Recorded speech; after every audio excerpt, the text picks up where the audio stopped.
안녕하십니까. 거꾸로 투자하는 쇼킹 부동산입니다. 11호 가계부채 대책 발표 시작해 보겠습니다. 영상 전에 구독과 알람 설정 부탁드리겠습니다. 자, 오늘 드디어 가계부채 추가 대책이 발표가 됐습니다. 이번에 발표한 자료는요, 쇼킹 부동산 자료실에 업로드를 해두었습니다. 부동산 금융 규제 카테고리에 포함이 되어 있습니다. 자, 이 가계부채 대책은요, 부동산에 큰 영향을 주는 중요한 발표였죠. 지금 8월부터 강화된 부동산 시장에 대한 대출 규제 때문에 부동산 시장이 지금 거래가 뚝 끊기고 분위기가 좀 바뀔 조짐이 나타나고 있거든요. 이런 상황에서 추가적으로 가계부채 대책이 나왔기 때문에 많은 사람들이 관심을 가질 수밖에 없었던 겁니다. 자, 4월 29일 날 이미 가계부채 관리 방안이 나왔었거든요. 이때 전혀 효과를 못 보자 추가 대책이 이번에 발표가 된 겁니다. 왜냐면은 4월 29일 날 DSR 규제 강화 방안이 나왔는데 2분기 때 가계부채 증가세가 10.3%가 나오네. 야, 이거 아무 소용없다. 자, 그래서 원래 단계적으로 DSR 관리 방안을 강화시키려고 했었는데 그것을 좀 앞당기는 조치가 이번에 나올 것이다 예상이 많이 있었죠. 자, 그래서 12.16 가계부채 대책의 핵심 세 가지는요. 먼저 아까 말씀드렸던 DSR 규제 강화 방안이 나왔습니다. 원래 내년 7월에 시행하려던 걸 좀 앞당겨서 시행한다는 부분이죠. 두 번째, 전세대출과 신용대출 분할 상환 유도 부분입니다. 세 번째는 2022년 가계대출 관리 목표가 발표됐습니다. 이 세 가지에 포커스를 맞추고 공부하시면은요, 내년 부동산 시장을 전망하실 때 정말로 큰 도움이 되실 겁니다. 자, 첫 번째 DSR 규제 강화 방안입니다. 4월 달에 DSR 강화 방안이 나왔을 때 3단계에 걸쳐서 이 DSR 규제를 강화시키겠다 이야기를 했어요. 자, 그런데 올해 7월 달에 1단계 적용하고 나서 2단계가 내년 7월인데 야, 내년 7월까지 못 견디겠다. 내년 1월부터 시행하겠다고 밝힌 겁니다. 그래서 총 대출액이 2억 초과할 경우에 이 DSR 규제 40%가 적용하는 것으로 앞당겨진 겁니다. 자, 그러면은 얼마나 많은 차주가 적용되냐? 전 차주의 13.2%가 적용되고요. 전 대출 금액의 51.8%가 적용됩니다. 그래서 아마 주택을 수도권 지역에서 마련하신 분들은 대부분 이 DSR 규제에 앞으로 적용이 된다 보시면 될 것 같습니다. 자, 그리고 DSR 산정에서 가장 중요한 게 바로 이 DSR 계산 시 대출 산정 만기 현실화 부분이거든요. 어떤 대출? 신용대출입니다. 이 신용대출 같은 경우는요, 원래는 이자만 납부를 하잖아요. 이자만 납부하기 때문에 DSR 산정할 때 이자만 납부한 것을 계산하면 신용대출 많이 받아도 DSR 규제가 안 먹혀요. 그래서 얘는 원리금을 상환하지는 않지만 원리금을 상환하는 것처럼 계산해서 10으로 나눠서 원리금에 포함을 시켰는데 아무리 신용대출 많이 받아도 이 10으로 나누는 게 별 효과가 없더라. 자, 그래서 이것을 10으로 나누는 게 아니라 7로 나누거나 5로 나누는 방안을 추진했었는데 그 5로 나누는 방안을 내년 1월부터 빨리 적용하겠다고 밝힌 겁니다. 자, 저희가 예전부터 말씀드렸던 게 이 DSR 규제는요, 주택담보대출과 신용대출을 동시에 받는 차주를 압박하기 위한 규제입니다. 그래서 이 DSR 규제가 강화됐기 때문에 집을 살 때 주택담보대출과 신용대출을 동시에 받으려는 실소자 입장에서는 한도가 크게 줄어들 것이다 예상이 가능한 부분이에요. 예를 들어 보겠습니다. 기존에 연봉 8천만 원이었던 직장인이 주택담보대출 3억 원 받았어요. 그리고 신용대출 8천만 원 갖고 있었습니다. 주택담보대출로 연 원리금과 이자 합쳐서 1,500만 원 정도 상환을 했고요. 신용대출로 한 1,380만 원 정도 상환되는 것으로 계산이 됐습니다. 그럼 DSR이 36%예요. 문제가 안 됐다는 겁니다. 자, 그런데 이번에 신용대출 만기가 7년에서 5년으로 줄어들잖아요. 자, 그러면은 1,840만 원이 상환한 것으로 계산이 되면 DSR이 초과가 되는 겁니다. 그럼 어떻게 했습니까? 신용대출을 더 적게 받아야겠죠.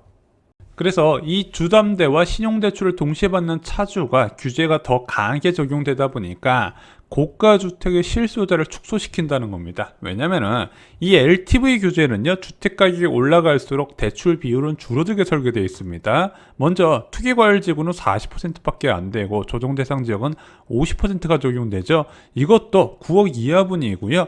9억 초과분은 투기과열지구는 20%, 조정대상 지역은 30%가 적용됩니다. 자, 그러면은 평균적으로 굉장히 적은 비율로 주택담보대출이 되다 보니까 신용대출 끌었어야겠네. 그동안에 마음껏 해줬었거든요. 마음껏 해주고 이자도 저렴했었는데 이제는 그게 막힌다는 겁니다.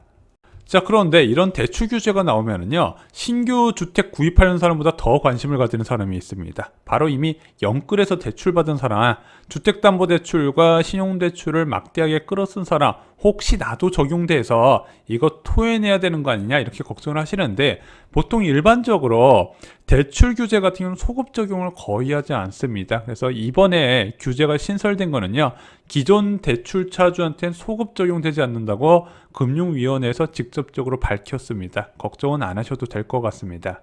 그리고 이 DSR 규제의 빈틈으로 많이 이야기가 됐었던 제2금융권에 대한 풍선효과 차단에도 대책이 상당 부분이 할애가 됐습니다. 먼저 카드론이 차주 단위 DSR 적용할 때 포함되는 것으로 바뀌었습니다. 또한 제2금융권 DSR 기준 강화도 내년 1월 1일부터 50%로 하향 조정해서 진행되는 것으로 바뀌었습니다. 왜냐면은 자, 제1금융권은 40%, 제2금융권은 60%면 이쪽으로 마구마구 몰릴 거 아니냐. 50%로 줄인다 이거죠. 그리고 대출, 가계대출 증가세의 핵심이라고 불리는 지역 단위 농협이나 아니면 새마을금고 그리고 수협 등에 대한 예대율 규제 강화 부분도 언급이 됐습니다. 한마디로 풍선 효과가 설령 일어난다 하더라도 너네 마음 놓고 대출해주지 마 이렇게 경고를 한 거죠. 자, 하지만 이 DSR 규제는요, 뚜렷한 한계가 있습니다. 바로 이 DSR 규제는요, 차주 단위 규제라는 거죠. 자, 남편 소득이 7천만 원입니다. 자, 아내도 일을 해요. 맞벌이입니다. 아내 소득도 7천만 원 정도가 됩니다.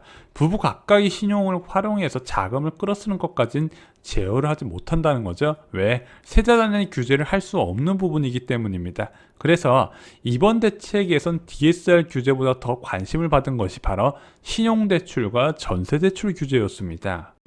자, 두 번째 전세대출, 신용대출 규제 살펴보겠습니다. 자, 먼저 전세대출 규제 어떤 게 나왔을까요?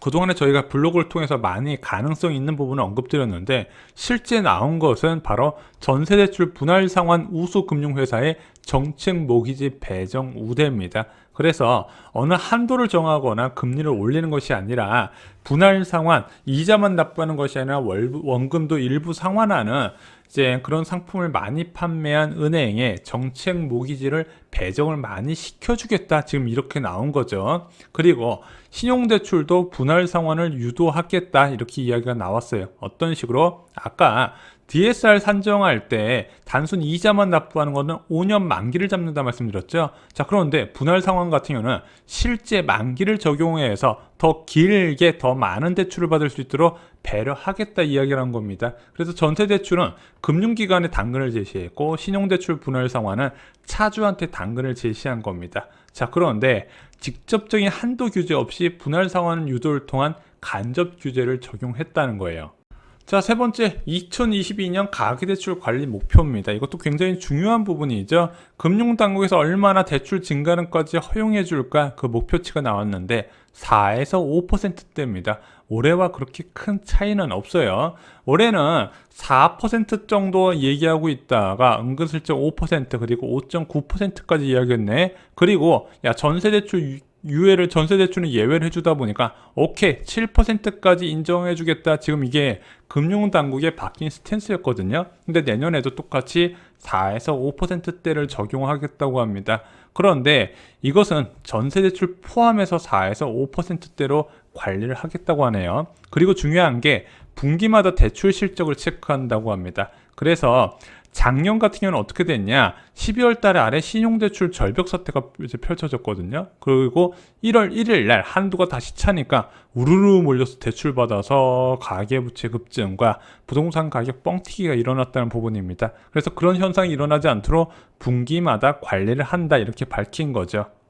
자, 그리고 특이하게 이번에는요, 플랜 B를 공개했습니다. 자, 어떤 내용이냐, 근본 대책 시행에도 가계부채 증가세가 과도하게 지속될 경우 추진 가능한 추가 방안을 마련하고 사전 예고하고 적기 대응을 예정한다고 합니다. 그래서 어떤 내용이냐, 먼저 DSR 관리 기준 강화 부분 내 2022년 7월에 적용하는 부분을 조기에 적용할 수도 있고, 또 하나 전세대출 증가세를 직접적으로 관리하겠다. 그래서 DSR 산정할 때 전세대출 포함시키고 보증한도 산정 시에 소득 등 상환 능력 기준 도입하고 전세대출의 보증 비율을 현재 90에서 100% 돼 있는 거를 하락시켜서 실질적으로 금융기관이 이자도 비싸게 책정하고 한도도 줄어들게 유도를 하겠다는 방안, 이게 언론 통해서 많이 나왔는데 실제 이번에 채택은 안 되고요. 플랜 B에서 더 여기서 가계부채가 증가하면 적용하는 것으로 이야기가 나왔습니다. 자, 플랜 B 세 번째는요. 현재 DSR 규제 40%가 적용되어 있는데 이게 앞으로 금리 인상에 대비할 수 있다 없다. 그래서 앞으로 금리 인상이 진행되게 될 경우 이자 부담이 늘어나기 때문에 그것을 계산하는 스트레스 DSR을 도입한다고 밝혔습니다. 이 세 가지가 이제 차선책이다. 앞으로 우리가 예고를 해놨는데 여기서 가계부채 더 심각해지면 우리가 이번에 발표할 거다. 한마디로 이제 금융당국에서 고민을 하고 있었는데 마지막에 어떤 이유로 발표하지 못하고 이런 카드가 있다고 알려주고 이번 대책은 끝이 난 겁니다.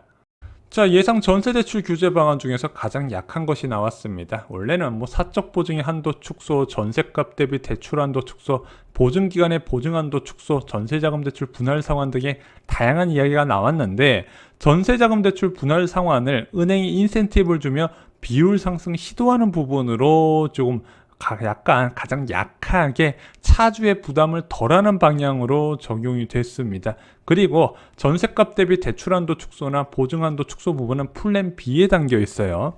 왜 이렇게 약하게 나왔을까? 솔직히 지금 가계부채 증가세 대부분은 이 전세자금 대출 증가세로 나타나고 있거든요.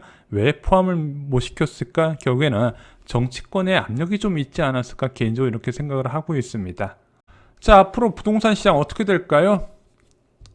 지금 부동산 시장 거래 절벽 상황입니다. 대출 규제와 금리 인상에 대한 전망 부분이 반영이 된 거예요. 자, 그런데 부동산 전문가들은 이렇게 이야기를 했답니다.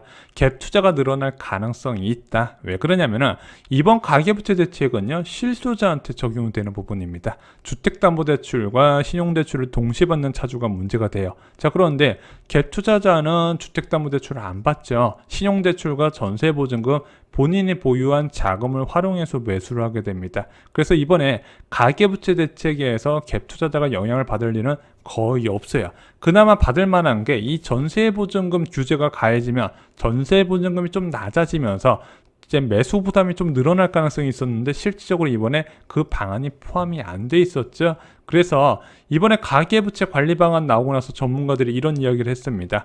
가계대출 수요 억제하려면 부동산 시장 정상화와 더불어서 금리 조정이 동반이 되어야 된다는 거죠. 자, 그래서 현재 중요한 것은요, 금리 인상과 대출 규제의 동시 적용입니다. 그래서 이준환 원내 총재도 이야기를 한 부분이에요. 금융 불균형 완화를 통해서 통화정책, 그래서 금리 인상 부분과 거시건정성 정책, 대출 규제를 적절히 동시에 운영을 해야 된다 이야기를 한 부분이고, 그래서 다음 달에 금리를 올리죠. 11월 25일 날 한 달 정도가 남았습니다. 그래서 이런 대출 규제가 나와서 시장이 어느 정도 분석할 시간이 필요한 상황에서 추가 금리가 올라가게 된다면 상승 기대감과 전세가격 상승세도 꺾일 거라고 말씀을 드렸습니다. 그래서 이번에 12.16 가계부채 대책이 예상보다 약하게 나왔어요. 약하게 나오긴 했지만 금리가 지속적으로 올라가는 상황이기 때문에 어차피 이자 부담이 증가하잖아요. 그러면 어차피 차주 입장에서는 이제 많은 대출을 받기가 꺼려질 것이고 주택가격 상승에 대한 기대감도 계속해서 줄어들 겁니다. 그래서 생각보다 강하진 않았지만 이번에 나온 가계부채 대책과 11월부터 이어지는 금리 인상 부분이 결국에는 부동산 시장을 하락세로 이끌 것이다. 그 부분은 변하지 않을 거라고 생각합니다. 자, 저희 서적 아파트 교과서로 대출 규제에 대해서 꼭 알아두시기 바랍니다. 이제는 대출 규제도 가족을 위한 상식이 됐습니다. 아까 말씀드렸던 DSR 규제는요, 그 많은 대출 규제 중에서 하나에 불과합니다. LTV 규제, 신용대출 규제, 주택수에 따른 대출 규제, 전세대출 규제, 다양한 방안이 있습니다. 이거는 여러분들이 필수적으로 알아두셔야 나중에 진짜 기회가 났을 때 활용을 하실 수가 있습니다. 지금은 공부가 평생을 좌우합니다. 이상으로 영상 마치겠습니다. 좋아요, 구독, 공유 꼭 부탁드립니다. 감사합니다.